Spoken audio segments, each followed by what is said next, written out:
امکان نمبر 1 کیا ہے؟ ابھی عالم اسلام کا ایک سالڈ بلاک ہے جو یہودی ورلڈ آرڈر کی نگاہوں میں کھٹک رہا ہے. میں کھٹکتا ہوں دل یزداں میں کانٹے کی طرح. اگرچہ ان کی اسٹریٹجی کیا ہے؟ ایک ایک کر کے ان کے حصے بکھرے کر کے تیا پانچا کرو. ابھی وہ بلاک کون سا ہے؟ ایران ہے، افغانستان ہے، پاکستان ہے اور روسی ترکستان سے آزاد ہونے والی جو ریاستیں ہیں. یہ ایک سالڈ بلاک. یہ عجمی مسلمان عربی نہیں، عربی گئے، یہ نوٹ کر لیجئے.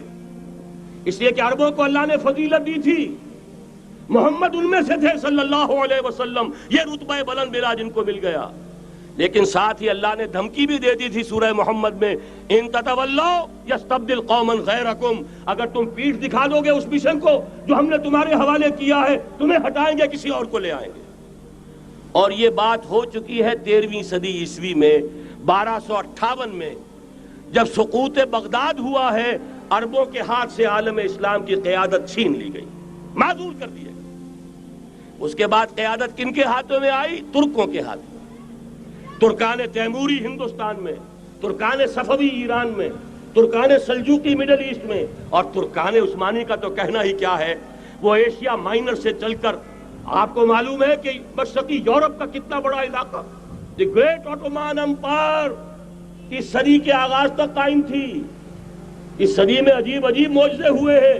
گریٹ آٹومان امپائر جو 3 بر اعظموں پر محیط، نام و نشان ختم. The great U S S R, نام و نشان ختم. اب تو روس صاحب ایک ملک کی حیثیت سے رہ گئے. یہ اس صدی میں 2 اور وقت نہیں ہے میں اور آپ کو کیا بتاؤں. اس صدی میں تو بڑے بڑے عجیب عجوبے ہوئے ہیں. بڑی بڑی 2 عظیم جنگیں ہو چکی ہیں، تیسری جو ہے سر پر کھڑی ہے، دور نہیں ہے، جس کو حدیث میں کہا گیا ہے الملحمۃ العظمی، تاریخ انسانی کی عظیم ترین جنگ، اور وہی صلیبی جنگ جس کا آغاز بوسنیا سے ہو چکا ہے. بہرحال اس وقت جو میں کہہ رہا تھا، ورنہ میرے پاس تو یعنی یہ کہ درد دل کہنے کے لیے وقت نہیں ہے، مجھے اپنی بات کو محدود کرنا پڑ رہا ہے.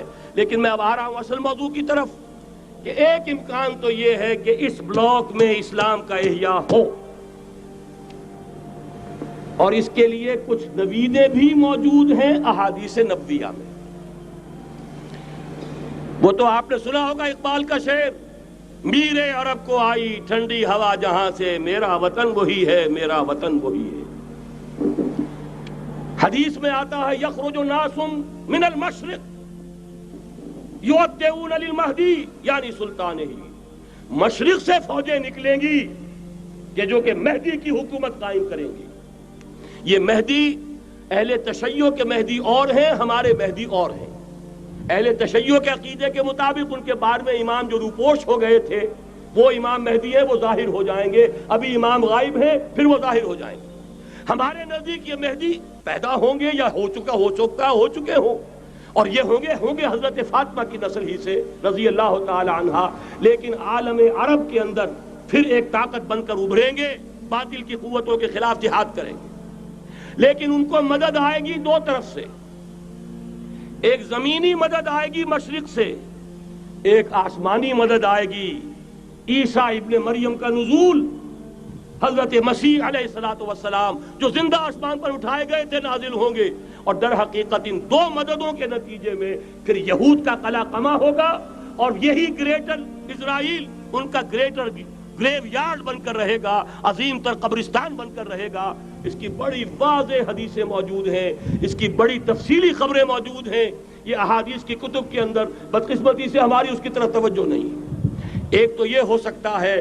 اسی طریقے سے ایک اور حدیث ہے، یخرج من خراسان رایات سود، اور یہ مسلم شریف کی روایت ہے، نوٹ کیجئے گا، نہیں ترمذی شریف کی روایت ہے. یخرج من خراسان رایات سود لا يردها شيء حتى تنصب بإيلیا. اور خراسان حضور کے زمانے میں آج کے افغانستان کا نام تھا. یہ افغانستان میں جو جہاد ہوا ہے، غلطیاں ہوئی ہیں اور غلطیوں کا خمیازہ بھگت رہے ہیں. یہ تو اللہ تعالیٰ کی سنت ہے جس میں اللہ نے صحابہ کو بھی ایگزمپٹ نہیں کیا، غلطی کی سزا دی ہے. 35 صحابہ کی غلطی غزوہ احد میں ہوئی، جہاں سے حکم تھا کہ مت ہٹنا، 50 میں سے 35 ہٹ گئے. نتیجہ کیا نکلا؟ فتح شکست میں بدل گئی، 70 صحابہ شہید ہو گئے۔ اللہ تعالیٰ نے فرمایا وَلَقَدْ صَدَقَكُمُ اللَّهُ وَعْدَهُ إِذْ تَحُسُّونَهُم بِإِذْنِهِ حَتَّىٰ إِذَا فَشِلْتُمْ وَتَنَازَعْتُمْ فِي الْأَمْرِ وَعَصَيْتُمْ مِن بَعْدِ مَا أَرَاكُم مَّا تُحِبُّونَ۔ مسلمانوں، ہم سے گلہ نہیں کر سکتے، ہم نے اپنا وعدہ سچا کر دکھا دیا تھا جبکہ تم انہیں گاجر مولی کی طرح کاٹ رہے تھے، لیکن جب تم ڈھیلے پڑ گئے، تم نے ڈسپلن کو توڑا، تم نے اختلاف کیا تو سزا دیا۔ تو اگر صحابہ کرام رضوان اللہ تعالی علیہم اجمعین خیر الناس بعد الانبیاء، پوری نوع انسانی کے اندر انبیاء کے بعد بلند ترین انسان، اگر ان کی بھی غلطی کا خمیازہ جو ہے اللہ نے چکھایا، کیوں چکھایا؟ ضروری تھا، آئندہ کے لیے سبق ہو جائے۔ یہ وَلِيُمَحِّصَ مَا فِي قُلُوبِكُمْ، تاکہ تمہارے دلوں کے اندر اگر کہیں کوئی کھوٹ ہے اور پاک کر دیں ہم۔ اس لیے بہرحال غلطیاں ہوئی ہیں افغانستان میں، ایک امام کے ساتھ بیعت نہیں تھی، بلکہ بدقسمتی اور بڑھ کر یہ ہے بیعت کر کے توڑ دی۔ عبد الرسول سیاف صاحب کے ہاتھ پر ہمارے پاکستان کے 7 گروپ جو تھے، انہوں نے عین حرم میں بیٹھ کر بیعت کی اور پاکستان آ کر بیعت توڑ دی۔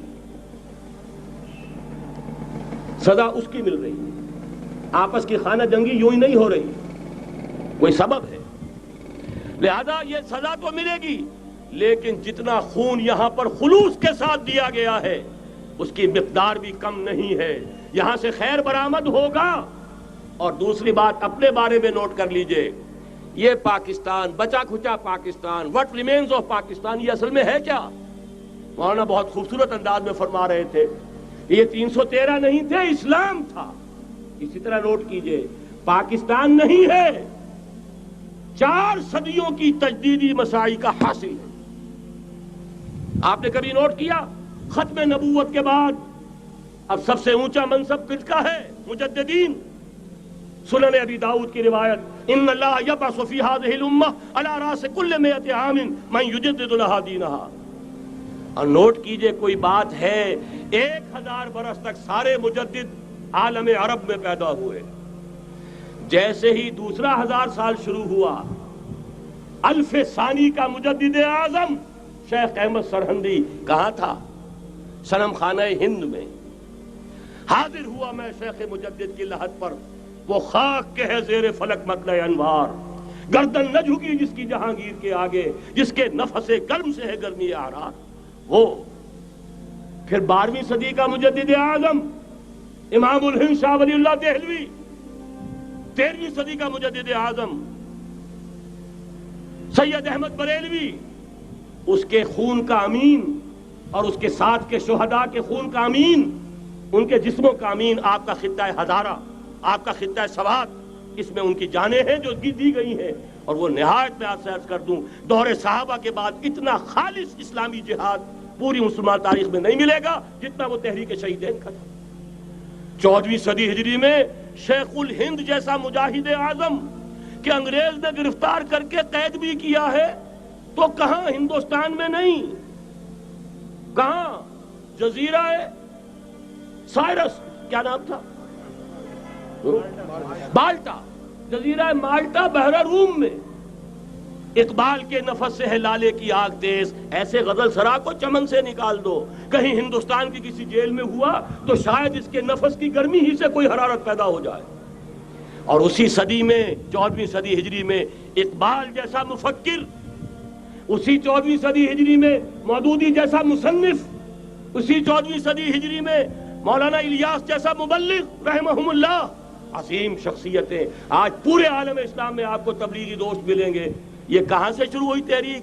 دہلی کی ایک چھوٹی سی مسجد سے، وہ مسجد بنگلے والی اب تو بڑی عالیشان ہو گئی ہے، جب وہاں شروع ہوا تھا کام بڑی چھوٹی سی مسجد۔ یہ سارے کام یہاں کیوں ہوئے؟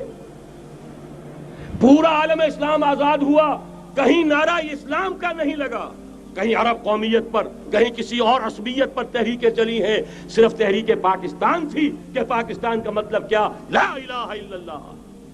کوئی سبب ہے کہ یہاں قرارداد مقاصد پاس ہوئی، حاکمیت اللہ کی ہے، کہ اکبر نام لیتا ہے خدا کا اس زمانے میں، یہ سارا ماضی سامنے رکھیے اور حضور کی دی ہوئی پیشن گوئیوں کا مستقبل سامنے رکھیے، ان دونوں سے ثابت ہوتا ہے اس خطۂ ارضی سے کچھ ہونا ہے۔